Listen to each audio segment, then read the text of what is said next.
안녕하십니까. 반갑습니다.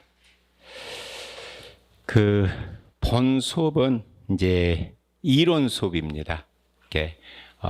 아마 다른 반하고 달리 다른 반은 이론하고 기출 아마 같이 지금 병용이 되고 있는데, 이제 저는 기본 이론 반 하면서 여러분들이 시험 문제도 풀 수 있도록 제가 내용을 충실히 이렇게 반영을 해서 진행을 하겠습니다. 우리가 고득점의 지름길은 기본서입니다. 기본서. 그래서 얼마나 여러분들이 기본서를 가지고 충실히 공부했느냐가 중요한 거고요. 그리고 문제집은 확인만 해주면 되는 그런 과정이다라고 생각을 하시고, 제가 수업 중에 한 내용은 농담이라도 다 시험 나온다라고 생각을 해 주시고 따라오시면 될 것 같습니다. 그래서 지금 시험이 한 4개월, 한 20일 정도 이상 남아 있을 겁니다. 그래서 지금 시간에 여러분들이 기본서를 충실히 해 주신다라면 다음 달 2차 때 고득점 올리라고 생각을 합니다. 그리고 이제 기본 이론 끝나면 이제 바로 동영 모구반으로 이렇게 진행을 합니다. 그러니까 제 강의의 핵심은 기본 이론, 그 기본 이론에 다 심화도 이제 들어가 있습니다. 그리고 동영 모고에서 이렇게 끝낸다라는 생각을 하시면 충분히 가능한 시간입니다. 자, 그것도 절미하고 수업 들어가도록 할게요. 자, 이제 처음에 이제 시작을 하잖아요. 그러면 긴 항로가 시작이 됩니다. 이렇게 우리 형법 총론 플러스 형법 강론 그리고 형사송법까지인데, 이제 까마득하죠. 이제 시작을 하면. 그래도 형법 개념 한번 잡도록 합시다. 자, 교재 2페이지부터 출발입니다. 자, 형법 설명 좀 하겠습니다. 자, 이 형법에는 형식적 의미의 형법하고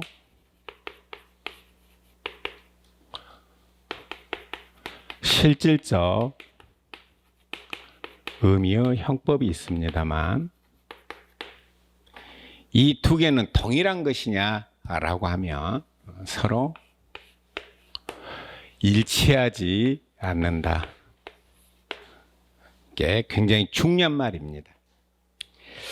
그래서 우리가 이제 시험 공부를 하는데 주로 막 암기만 해가지고는 여러분들 안 됩니다. 요즘 시험이 굉장히 어렵다라고 하는 것이죠. 그리고 또 판례 하나를 보더라도 요지만 봐서는 여러분들이 이제 고득점 맞기가 어렵고, 판례를 어떻게 봐야 되느냐 그러면 전체 전문을 다 봐야만 여러분들이 이제 시험을 맞을 수가 있습니다. 그냥 사실관계를 자를 수도 있고, 거기에 중요한 내용을 앞에서 자를 수도 있고, 끝머리에서도 자를 수가 있기 때문에 전체를 확실히 봐주지 않으면 어려워요.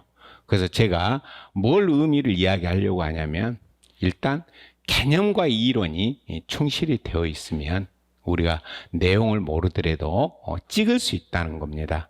그래서 제 수업의 기본 목표는 개념과 이론을 확실히 일단 하고, 그리고 적용을 할 수 있도록 그 내용을 이야기하는 거죠. 자, 하나가 형식하고 하나가 실질적 있는데, 이거는 어디나 더 똑같습니다. 법전만 의미한다 이렇게 보시면 되거든요. 그래서 형식적 형법 그러면 이 형법전을 의미하는 겁니다. 형법전을. 그래서 이 형법전에는 하나가 총칙이 있고 하나가 각칙이 이렇게 있습니다. 그래서 법 조문상으로는 우리가 총칙 이렇게 이야기하는데, 부를 때는 이게 바로 여러분들이 가지고 있는 총론입니다. 그래서 우리가 학자들이 쓸 때는 총론, 그리고 법 전문상 각칙 이렇게 이야기하는데 이건 강론은 그렇습니다. 그래서 법 조문이 이렇게 구성이 되어 있습니다. 자, 86조까지를 우리가 총칙이라 하고 87조부터 372조까지를 각칙이라고 하는데, 자, 이 자체가 시험에 나올 수 있다는 거죠. 그러니까 형법 총칙상 뭐 공범이다 그러면 이 안에 들어가 있는 공범을 의미합니다. 그래서 형법 총칙상 공범이다 그러면 4개가 들어가 있는 것이죠. 공동정범, 간접정범, 교사범, 종범. 그래서 이렇게 총칙. 나머지는 이제 그 각칙 이렇게 이야기를 합니다. 그래서 형법 각칙상 공범이다. 그러면 거기에는 집합범도 있고 대항범도 있고. 그래서 이 말을 잘 정리가 돼야 돼요. 그래서 시험 문제가 우리가 법전 문제도 이렇게 출제가 되는데, 형법 총칙에 있는 것은 무엇이냐, 각칙에 있는 것은 뭐냐, 이걸 정확히 이 정리를 해줘야 돼요. 그래서 우리가 형식적 의미 형법이다 그러면 1조부터 372조까지가 규정된 형법전을 의미하는 거다. 그 형식적 의미의 민법은 뭐냐? 그럼 민법전이 되는 겁니다. 그 형식적 의미의 헌법 그러면 이 헌법전 130조까지를 우리가 일반적으로 의미를 하는 거죠. 자, 그러면 실질적 의미의 형법은 뭐냐? 그러면 범죄와 형벌만 규정되어 있으면 이게 다 형법입니다. 실질적 의미 형법은 아무튼 죄와 벌만 규정하고 있다면 실질적 의미 형법이다. 그게 그래서 서로 일치하지가 않습니다. 이따 보겠습니다. 자, 실질적 의미 형법에는 이걸 다 포함합니다. 그래서 이거를 우리가 협의의 형법이라고도 불러요. 이거를 우리가 협의라고 하고 이것을 넙다에서 광의 이렇게 이야기를 하는데, 이 실질적 의미 형법은 협의의 형법 플러스 그렇습니다. 그리고 여기에 이제 여러분들하고 공부할 것이, 요즘에는 사실은 이 부분에서만 우리가 형법에서 시험이 출제가 돼야 되는데 실제 시험은 여기서 출제가 많이 되고 있다는 거죠. 이번에도 스토킹 처벌법이 나왔는데 이 영역이에요. 사실은 출제한 사람도 이렇게 특별법에 의한다 이 말을 써줘야만 이건 반칙이 아니거든요. 그런데 갑자기 스토킹에 관한 범죄 이렇게 틀린 거 맞는 거 이렇게 나왔는데, 이번 스토킹에 관한 문제가 단독 문제로 이렇게 출제가 됐습니다. 그래서 이 특별형법이라고 하는 것은 형법은 아니에요. 형법전은 아닌데, 그래서 범죄와 형벌이 규정된 그런 법인데, 여기에가 가장 대표적인 것이 여러분들이 공부해야 할 법이 뭐냐 그러면 이 폭처법 공부를 꼭 해 주셔야 된다라는 거지. 그래서 우리가 2인 이상 공동해서 폭행을 했다 그러면 형법이 아닌 거예요. 그럼 폭처법상 공동폭행죄가 적용되는 거죠. 그럼 이건 반의사불벌죄도 아니에요. 그래서 이런 내용들. 그 다음에 또 많이 보는 것이 뭐냐 그러면 이 특가법 공부를 많이 하셔야 됩니다. 특가법에 뭐 위험운전, 치사상죄라든지 그 특가법에 보면은요, 뇌물 가중이라든지 이런 등등. 그 다음에 또 이번에 또 역시 출제가 됐습니다만 이걸 특경가법이라기도 하고 특경법이라고도 이야기를 합니다. 그러니까 이것은 5억 이상 해먹었다 그러면 특정 경제범죄가 들어가는 거죠. 그러니까 횡령, 배임 있지 않습니까? 이런 것들. 사기, 공갈, 횡령, 배임을 경제범죄라고 하는데 5억부터서는 이 법으로 가는 겁니다. 형법이 아니라. 그래서 이번에 그 돈 문제가 여러분들 출제가 됐을 거예요. 그래서 10억을 해먹었느냐, 얼마를 해먹었느냐, 다 이런 법들이에요. 그리고 또 아까 이야기했습니다만, 거기 스토킹 처벌법이라든지 많은 법들을 여러분들이 공부하게 되는 거죠. 그래서 여러분들이 공부를 하는 것은 형법만 갖고는 70점이다라는 거지. 그래서 특별형법을 정말 많이 해줘야 돼요. 특히 우리가 2022년 마지막 시험에서는 특별법이 10여 문제가 넘게 출제가 되어 있다는 겁니다. 그게. 그래서 요즘에는 뭐 형법만 가지고는 안 되니까 이런 법들을 잘 해야 되고. 자, 그 다음에 또 상법상 가장납입죄 이게 있어요. 그러니까 그 상법에도고 상법에도 이렇게 죄와 벌이 있다는 것이죠. 그래서 아무튼 범죄와 형벌만 규정하고 있으면 형법이 되는 거예요. 형법이. 그래서 이 상법에 나와 있는 가장납입죄 이것도 형법이다 이렇게 보는 거예요. 다만 이것이 형법이다 할 때는 실질적 의미 형법을 의미하는 거예요. 광의. 예. 그래서 자, 이것도 이제 우리가 출제가 잘 되는 영역인데요. 이 상법상 가장납입죄가 딱 나왔다 그러면 여러분들이 상법 공부를 잘 안 하잖아요. 이럴 때는 이제 암기를 여러분들 하는 겁니다. 그래서 상법상 가장납입죄다 그러면 제가 가장납입죄 이렇게. 두 번째 이제 상법상 가장납입이다 그러면 따라 나와야 되는 거예요. 그럼 그게 뭐예요? 공정증서 원본 부실기재죄 죄가 되고요. 이렇게. 그 다음에 부실기재 공정증서 원본 행사죄 그래.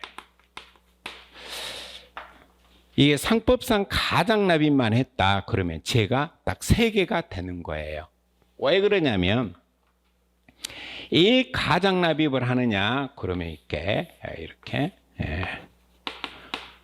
법인 등기부가 있는 거죠. 이렇게 법인 등기부. 그래서 여기에는 만주를 발행을 한다. 주식을. 그래서 그 금액이 얼마냐? 뭐 1억이다. 이렇게. 이 등기부에 주식 수하고 주식 인수대금이 이렇게 기재가 되는 거지. 그런데 이 가장납입죄는 실제 1억이 회사에 없어요. 그러니까 이 등기하기 위해서 가짜로 돈을 넣는 거예요. 그러니까 이 주식 만주를 발행을 했다. 그러면 이 주식을 인수하는 사람은 그 돈을 회사에다 넣어야 돼요. 그 어떻게 넣어야 되냐? 은행에다 넣어야 돼요. 그래서 은행에서 이제 돈이 들어왔다 해서 납입 보관증이 이제 발행을 해주죠.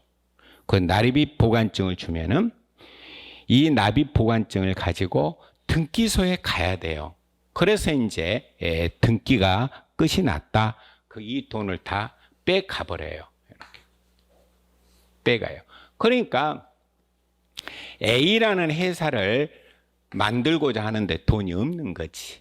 그래서 돈 있는 사람한테 돈을 빌려요. 1억을 빌리고 만약에 회사가 설립됐다 그러면 바로 돈 갚을게 하고 등기하기 위한 편법인 거예요. 그럼 이 등기는 뭐냐 그러면 이걸 우리가 공정증서 원본이라고 이렇게 부르는 거예요. 그래서 이것은 편법으로 돈을 넣어놓고 빼가기 때문에 이것은 허위기재가 되는 거지. 허위기재가 돼가지고 그 허위기재된 이 등기부가 이렇게 비치가 되거든요. 비치. 등기소에. 이 죄가 세 개가 된다라는 거지. 그러면 이제 이 세 개가 되구나, 요 정도만 우리가 알아서는 안 되고, 그럼 안 되는 죄는 뭐냐? 그러면 여기서 이제 돈을 뺐잖아요. 그럼 업무상 횡령죄는 되느냐? 그러면 이거는 아니 된다라는 거지. 이유는 뭐예요? 불법 영득 의사가 없다. 이렇게 보는 거죠.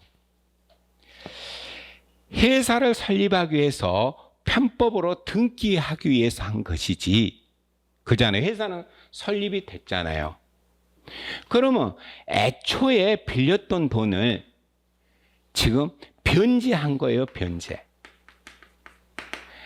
그러지 이 주식을 설립한 사람, 뭐 발기인이라는 대표이사나 이 사람이 돈을 빼돌린 의사는 없는 거예요. 그래서 우리가 횡령죄는 되려면 반드시 불법 영득 의사가 있어야 돼요. 그래서 이번에도 시험이 출제가 됐어요. 영득 행위설은 반드시 불량하게 먹을 의사로 빼돌려야 되는 거지. 손괴나 이렇게 사용은 아니에요. 이게 이제 이번에 출제가 됐던 문제인데, 그러면 이 사람들이 이 돈을 빼돌리는 사실은 없다 이 말이에요. 그리고 애초부터 그 회사 돈을 빼돌려야지 이런 의사가 없는 거예요. 그냥 단지 편법적으로 회사만 설립을 하고 그 돈 변제하지 이런 생각이었다는 거지. 그럼 불량하게 먹을 의사가 없기 때문에 불량하게 이득을 취할 의사도 이익도 없는 거예요. 그래서 업무상 배임죄예요. 이게 될 것이냐? 이것도 안 돼요. 왜? 불법 어떤 재산상 이익을 취득할 의사가 또 없는 거예요. 그래서 이것도 없다. 그래서 영득 의사도 없고 이득 의사도 없기 때문에 이것은 횡령 배임죄는 안 된다. 그렇게. 그래서 이런 문제가 나왔다 그러면 여기서 여기까지를 토탈로 쳐야만 여러분들이 시험이 되는 거지 따로따로는 아니 된다라는 거예요. 그래서 우리가 주식에서 주식 인수대금을 가장 납입했구나. 그러면 뭐예요? 가장 납입죄예요. 이렇게. 예. 그래서 가장에서 편법적으로 돈을 넣었다 빼는 죄가 이렇게 가장 납입죄고, 그 형법상 죄가 그래서 두 개가 되구나. 이 등기부가 공정증서 원본인데 이렇게 허위로 지금 기재됐잖아요.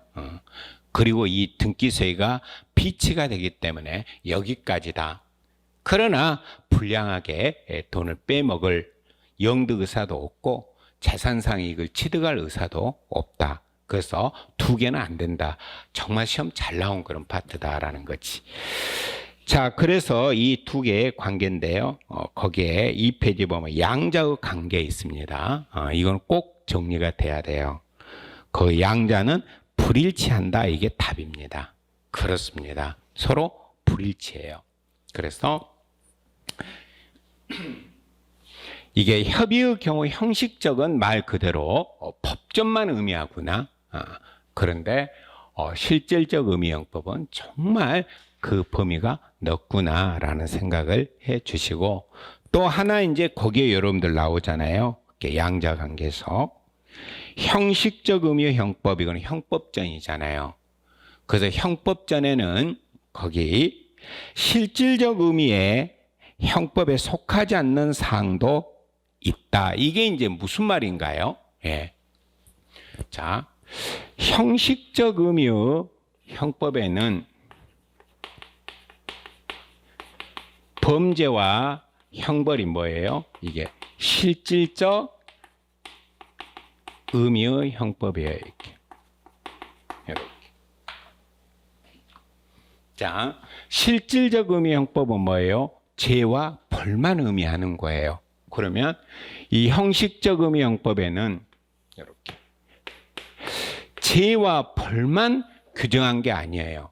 그 무엇도 규정하고 있느냐? 예, 이런 거.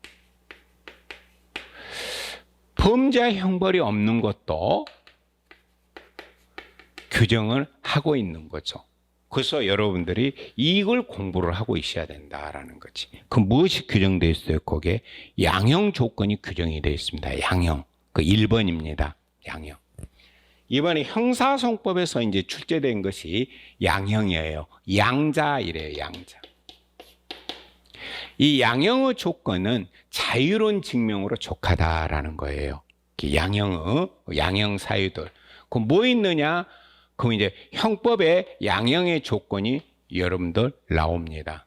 양형의 조건이. 뭐 있느냐? 그러면 이런 식으로 나와요. 이렇게. 연성집히 동수결정 들어본 적 있나요? 그러니까 법원에서 형을 정할 때 그 참작해야 할 사유가 이렇게 8개가 있는 거지. 연성집히 동수결정 그렇게. 연령, 그 피고인의 이렇게 성행위예요. 성별이 아니라 이런 것들. 그 다음에 지능 환경 이런 것들을 참작을 해야 되는데 이건 자유로운 증명으로 족하다 이거예요. 예.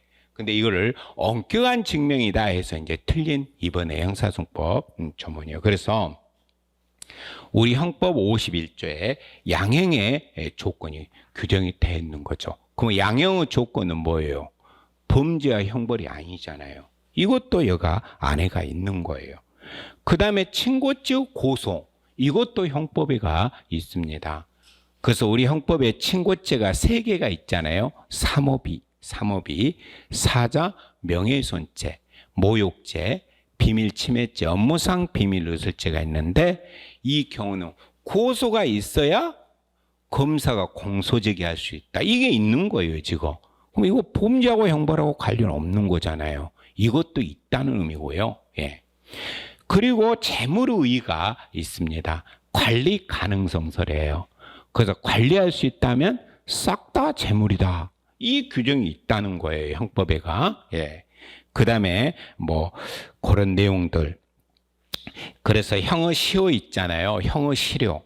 이런 것들. 청과 말소하는 제도예요. 형의 실효가.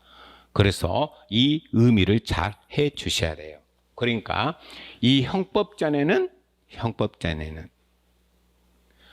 범죄와 형벌 아닌 것도 이렇게 규정이 되어 있다.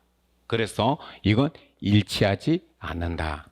이제 이런 것들이 이제 시험에 나왔을 때 여러분들 멍찌는 거다라는 거죠. 이제 여러분 시험은 옛날에 막 판례 몇 개 암기하는 그런 시대가 아니에요. 그래서 이번에 여러분들 그 시험 봤지만은 이제 학설이 많이 나오고 있다라는 거죠. 그래서 뭐 행위론이라든지 범죄 체계라든지 이제는 가면 갈수록 어려워질 수밖에 없다라는 거죠. 왜냐하면 우리가 소위 이야기하는 뭐 경찰학, 헌법, 형사소송법은 다 암기 과목입니다. 그래서 이제 암기만 하는 시대가 아니고 여러분들 변별력을 키우기 위해서 앞으로 이론 문제가 많이 나온다는 거 보고 준비를 합시다. 자, 그래서 그 2개 하나 비교를 해주시고 이제 형사법 들어가 보겠습니다. 그 형사법에는 그 3개가 다 들어가 있습니다. 그래서 형법이 들어가 있고요. 그리고 형사소송법도 있고요. 그 다음에 형집행법이 있습니다. 그 형집행법. 그래서 그 형집행법은 뭐냐? 그러면 형의 집행 및 수용자 처우에 관한 법률이 있는데 그것도 우리 공부를 하셔야 됩니다. 그 접경교통권이나 이거하고 관련돼서 나와요. 그래서 형사법은 형법 플러스 형사소송법 플러스 형집행법 이게 다 포함되는 개념이다. 다만 거기에서 밑에 한번 봐보세요. 네.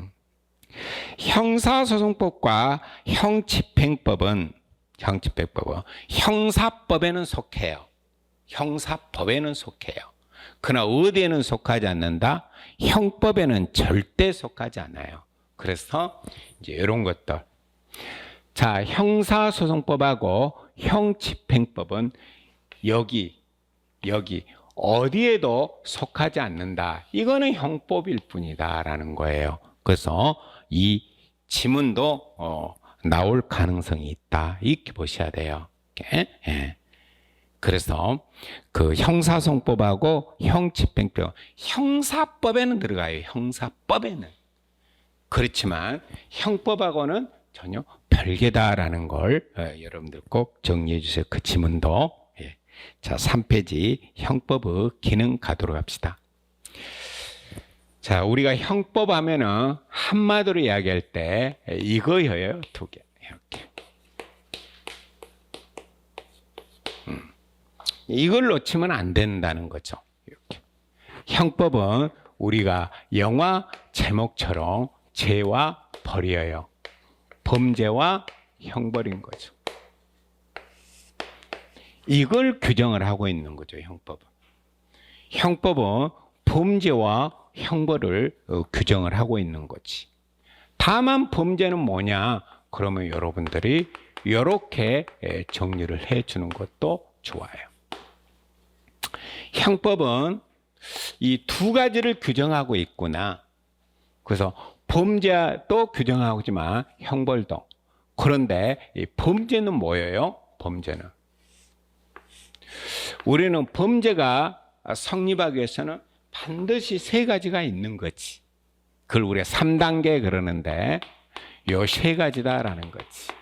범죄가 성립하려면 구속요건에 해당성하고 위법성 책임인 거지. 그러면 가장 중요한 게 뭐예요? 구속요건 해당성이에요. 여기에 해당하면 이런 것들은 추정이 돼버려요. 그래서 가장 중요한 게 우리가 구속요건 파트인 거예요. 구속요건.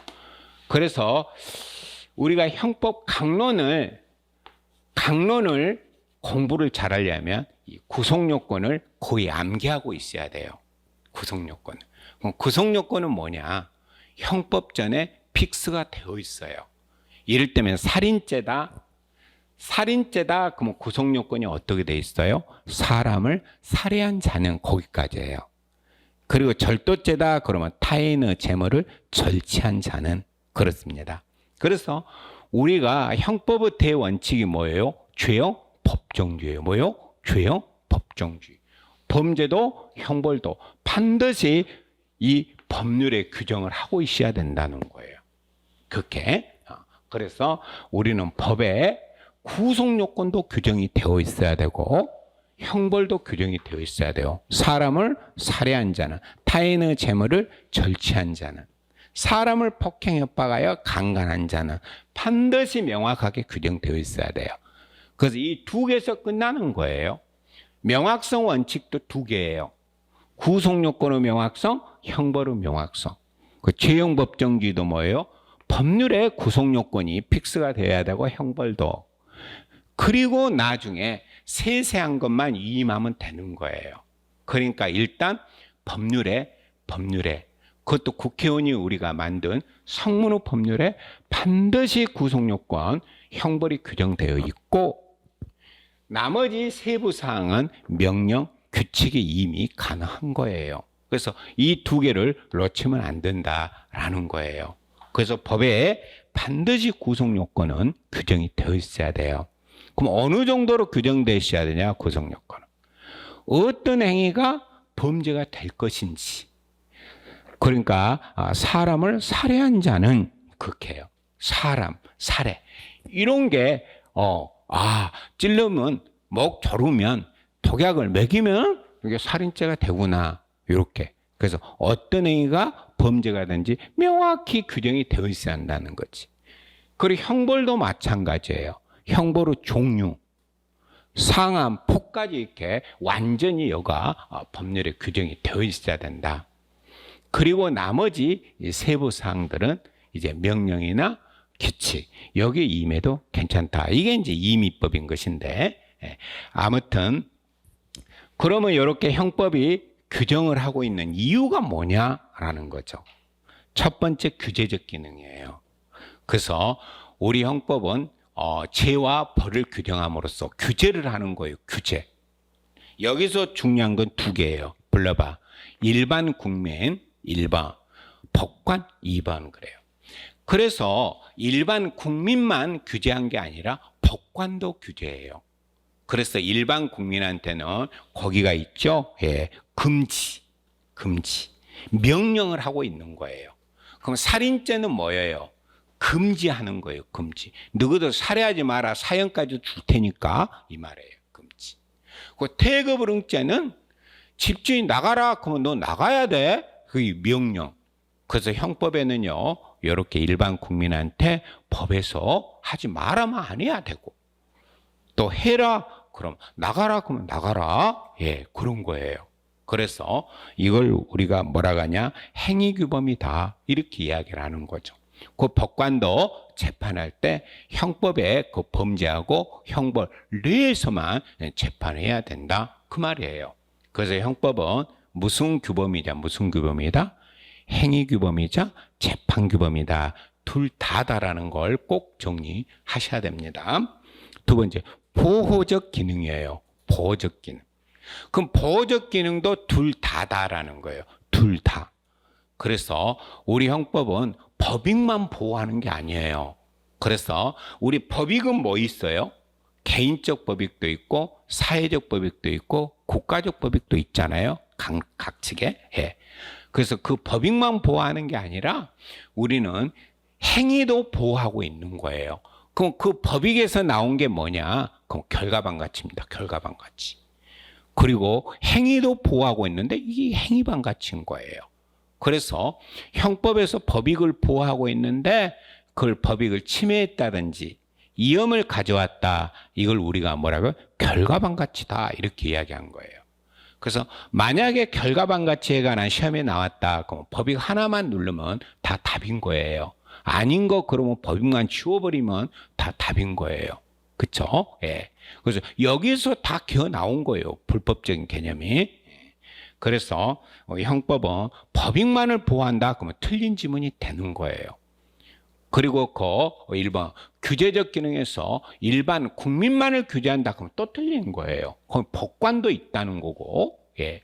그리고 그 보호적 기능에는 우리가 사회 윤리적으로 우리가 지켜야 할 그런 가치 있는 행위까지도 보호하는 거다. 이제 시험은 어디냐? 그럼 보장적 기능이에요. 이게 이제 시험이 되는 거죠. 그러면 형법에서 죄와 벌을 규정하고 있는데 뭐 때문이냐? 그러면 이것은 보장적 기능. 이걸 여러분들 실현하기 위한 거예요. 결국은 인권 보장이다라는 거예요. 그게. 예. 그러면 인권 보장도 일반 국민만 인권을 보장한 것이냐? 아니, 누구까지도 범죄인까지도 그 인권을 보장하는 그런 기능이에요. 그렇죠? 예. 그래서 결국은 형법의 기능 중에서 가장 중요한 기능이 뭐냐? 그러면 답이 이게 보장적 기능이다라는 거예요. 그래서 이제 보장적 기능을 실현하기 위해서 그 다음에 죄형 법정주의로 넘어가는 거예요. 됐죠? 예. 자, 아무튼 그 사회 보호적 기능도 있는데 그건 참고로 보셔도 돼요. 교수마다 우리 대학 기본서마다 형법의 기능은 몇 개냐? 그러면 3개라고 하는 교수도 있고 5개를 이렇게 서술한 교수도 있기 때문에 이런 건 출제가 되지는 않아요.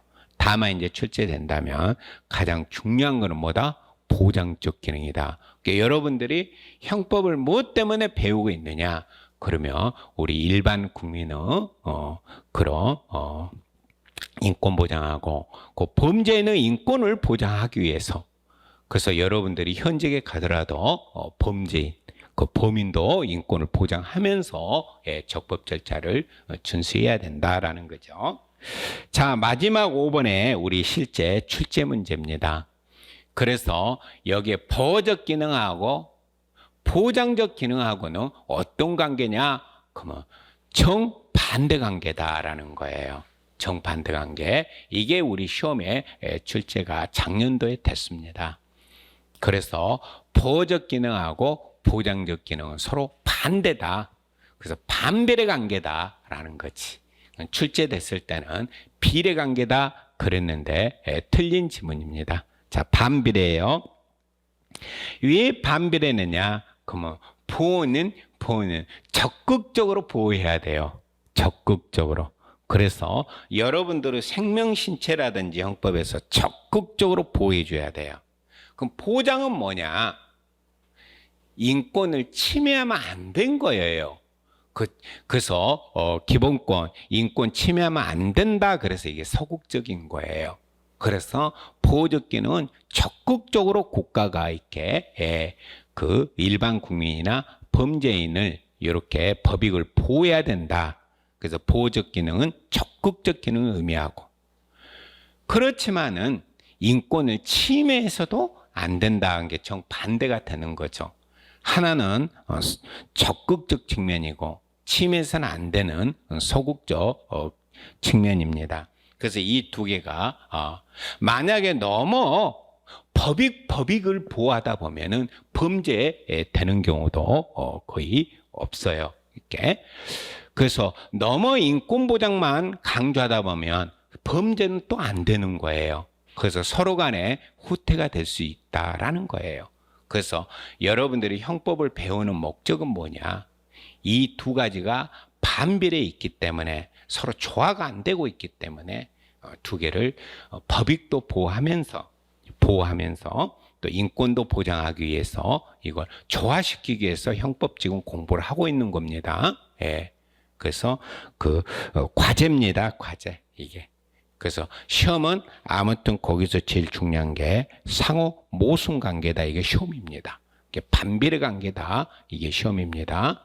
그래서 보호적 기능과 보장적 기능은 상호 반비례 관계에 있다. 이게 결론입니다. 그러나 이 두 개를 우리는 어떻게든 조화시키려고 오늘 수업을 여러분들이 받고 있는 겁니다. 그게 형법학의 과제다. 자, 그래서 이제 보장적 기능이 가장 중요하다고 했지 않습니까? 예. 왜 가장 중요하느냐? 그러면 범죄와 형벌을 이렇게 규정해 놔야 돼요. 만약에 규정을 하고 있지 않다. 그러면 행정부 대통령이나 장관들은 국민들이 말 안 들어? 그러면 자기들이 범죄를 갖다 창설 만들어 가지고 또 잔인한 형벌을 좁을 수 있다는 거예요. 그래서 반드시 법에 이렇게 규정을 해놔야만 함부로 국가가 자의적으로 범죄로 만들 수는 없는 거고, 형벌을 못 만들게 해서 국민의 자유와 권리를 보장하자는 것이다 라는 거예요. 그래서 아무튼 형법, 그러면 보장적 기능이 가장 중요하다. 그럼 보장적 기능을 실현해주기 위한 대원칙이 뭐냐? 그러면 거기에 제형 법정주의입니다. 그렇죠? 예.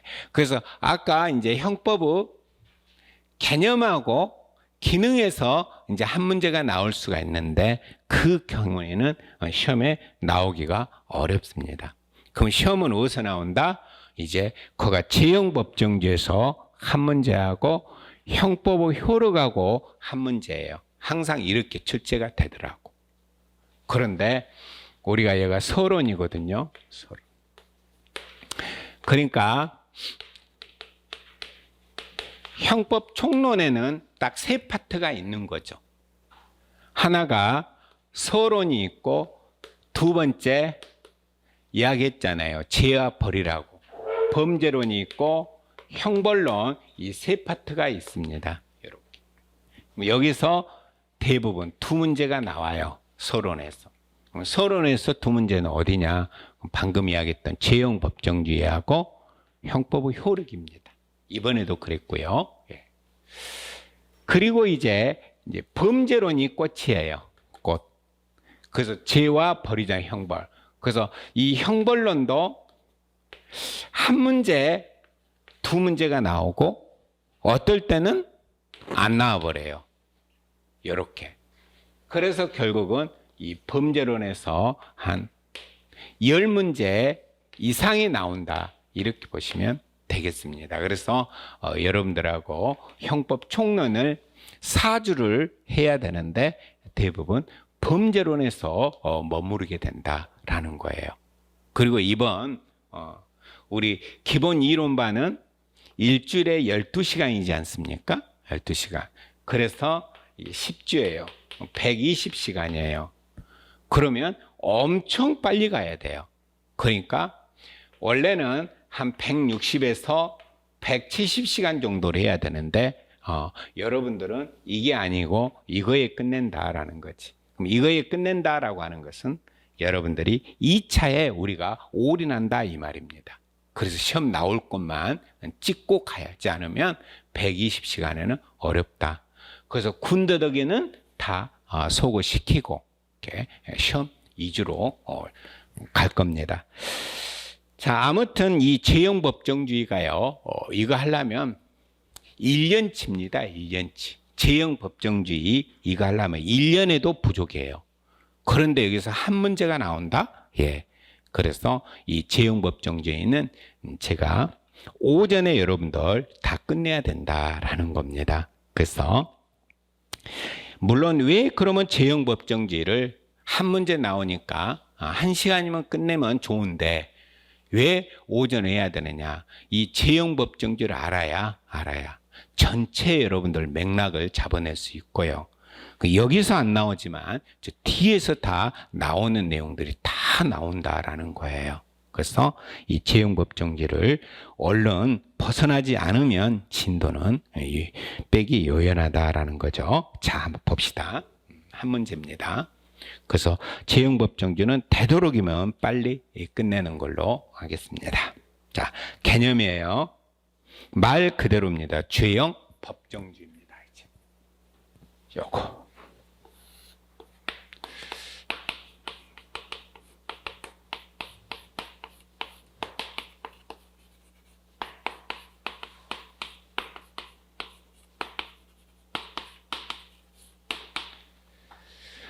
자, 이건 놓치면 안 된다라는 거지, 이렇게.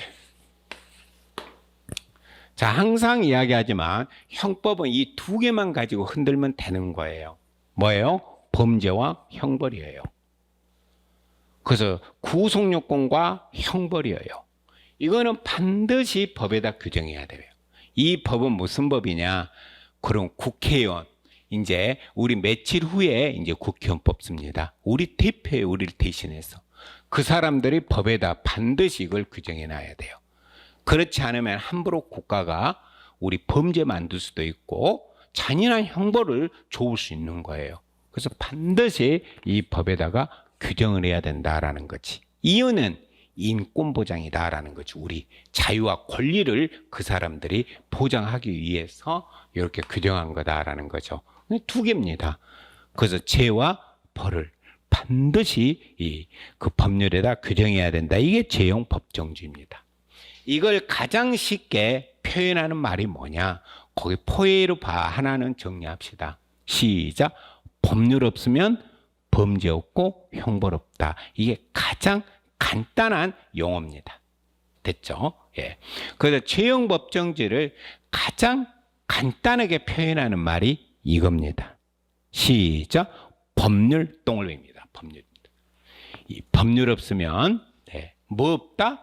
범죄 없습니다. 그러니까 범죄는 반드시 법에 있어야만 범죄가 되는 거라는 거고, 그리고 법에 있는 형벌만 줘야 된다. 형벌 동글뱅이. 형벌은 현재 몇 개입니까, 여러분? 9개입니다. 9개. 9개. 9개 이상은 창설할 수가 없어요. 그럼 형벌도 누구는 만들 수 있다? 국회의원은 만들 수가 있습니다. 알겠죠? 예. 그래서 현재 형벌은 9개입니다. 사형이 있고, 그 다음에 징역 금고가 있고, 그 다음에 상실 정지가 있고, 그 다음에 6번째 형법부터는 벌구 과몰. 이렇게 9개는 국회의원에는 만들 수가 없다라는 거죠. 다만 여기서 법률 없으면 범죄 없고 형벌 없다. 이것은 근대 시대 거예요. 근대 시대 거. 알겠죠? 예. 그러면 거기 제일 밑에 봐보세요. 현대 동글뱅입니다. 현대. 그 포에르 바라는 사람은 구파학자입니다. 구파. 그러니까 우리가 제형법정주의 나올 때는 법률 없으면 범죄 없고 형벌 없다였지만 이제는 그렇게 쓰시면 안 되옵니다. 그럼 요즘에는 그 법률 앞에다 뭐라고 붙여야 돼? 시작. 적정한 별표색입니다. 적정. 이 말이 빠지면 안 됩니다. 그러니까 처음에 제형법정주의가 나올 때는 근대 시대 때 겨 나와요. 그러니까 제형법정주의는 구파 때 겨 나온 거예요. 알겠죠? 근데 현대 시대에 이게 그대로 적용되면 안 돼요. 그러니까 아까 이야기했던 법률 없으면 범죄 없고 형벌 없다 이때는 악법도 법이었을 당시예요. 이게 근대 시대는. 법만 있어도 그들은 좋았어요. 그런데 이제 현대는 법만 있어서는 안 되는 거야. 그러면 우리 현대 시대 때는 뭐예요? 적정한 법률이어야 돼요. 적정한. 그 적정한이라는 말은 뭐냐면 국민이 따를 수 있는, 알겠죠? 예. 국민의 정서에 맞는 법을 만들어야 돼요. 만약에 그렇지 않았다 그러면 이 법은 어디로 가버려요? 헌법재판소 가가지고 이원이 돼버린다니까요. 예. 그래서 근대 시대 때 이야기했던 그 재형법정지는 법률 없으면 범죄 없고 형벌 없다는데 요즘에는 그렇게 쓰시면 안 돼요. 그래서 현대적 의미의 재형법정지는 뭐다? 시작. 적정한 법률 없으면 이 적정성의 원칙이 앞에 들어가는 거예요. 그래서 현대적 의미의 파생 원칙은 뭐냐? 그러면 답 적정성 원칙. 이게 시험이 되는 거예요. 그래서 우리가 재형법정지 파생 원칙이 5개가 있는데 요즘 현대적 의미의 파생 원칙이 뭐냐? 그건 적정성의 원칙. 그래서 적정한 법률. 그 적정한 법률은 국민이 따를 수 있는 법. 국민의 정서에 맞는 법. 만약에 그렇지 않으면 이 법은 악법이 돼가지고 헌법재판소에 가가지고 위헌 떨어져 버린다라는 거죠. 그래서 현대적 의미의 재형법정지에서 가장 강조하는 파생 원칙은 뭐냐? 그러면 답 적정성 원칙. 이게 답이다라는 거죠. 예. 자, 어쨌든 이 재형법정지는 언제 나왔다고? 근대시대 때 태동한 거예요. 근대시대 때. 예. 됐죠? 그러니까 우리가 형법 학파가 2학파가 있는데 구파하고 신파가 있는데 이건 구파 거다 이렇게 하고 해야 시험을 맞아요. 알겠죠? 그럼 봐봐. 이제 실정법 접근거. 헌법 동글뱅이. 헌법의 12조 1항하고 13조 1항 그렇습니다. 자, 헌법에도 재형 법정주의 명문 규정이 있다. 하나, 둘, 셋, 5 이게 출제됩니다. 예. 헌법 몇 조? 12조 1항, 13조 1항이 있는 거예요. 그리고 형법 1조 1항이다. 형법 동글뱅이입니다. 형법. 예. 그래서 재형 법정주의는 헌법에도 규정이 있고 형법도 있다. 법 조문까지 암기하면 좋아요. 결국 시험장에서는 여러분들 찍으러 가기 때문에 암기가 되어 있지만 시간 내에 못 풉니다. 무조건 중요하다, 이해가 됐다 그럼 암기로 바로 해서 여러분 걸로 만들어야 되는 거예요. 예. 그리고 기능은 이미 했습니다. 보장이다라는 거죠. 보장적 기능은 실현해 주는 거예요. 그 보장이 뭐예요? 인권 보장이다라는 겁니다. 그래서 죄와 벌을 규정하고 있는 것은 함부로 국가가 그 국민의 인권을 침해해서는 아니 된다. 그걸 보장해 주기 위해서다. 그리고 연역이에요. 그 연역은 다 구파 거다. 자, 연역과 사상적 배경을 묶어가지고 이건 다 구파 거다라는 거예요. 그래서 재형법정주의 사상적 기초가 아닌 거 그러면 심파 거 찍어버리면 되는 거예요. 그래서 거기가 다 구파 거예요. 예. 그래서 사상적 배경도 계몽주의. 신이 아니라 인간이 중심이야. 이건 근대 특징이에요. 그래서 계몽주의, 삼권 분립론, 그리고 심리강제설 이런 것들은 다 구파 사람들 거예요. 그래서 구파 사상이다라는 거지. 그래서 시험 문제가 재형 법정주의 사상적 기초 배경 아닌 것 그럼 못 찍는다? 심파껏 찍으면 되는 거죠. 그건 이따 내가 이야기를 해 드릴게요. 아무튼 여러분들이 여기서 조심할 것이 이 재형 법정주의는 근대 시대 때 나왔다. 그리고 이 재형 법정주의 나오게 한 이념과 사상은 계몽주의나 이렇게 심리강제설이나 삼권분립론이나 이런 것들은 다 구파학자 거다라는 거 나오고 아닌 것 그러면 우리가 심파 것을 반드시 눌러야 된다. 그거는 제가 학파할 때 이야기해 드릴게요. 자, 우리 쉬었다가 이제 재형법정주의 파생원칙 들어갈게요. 예.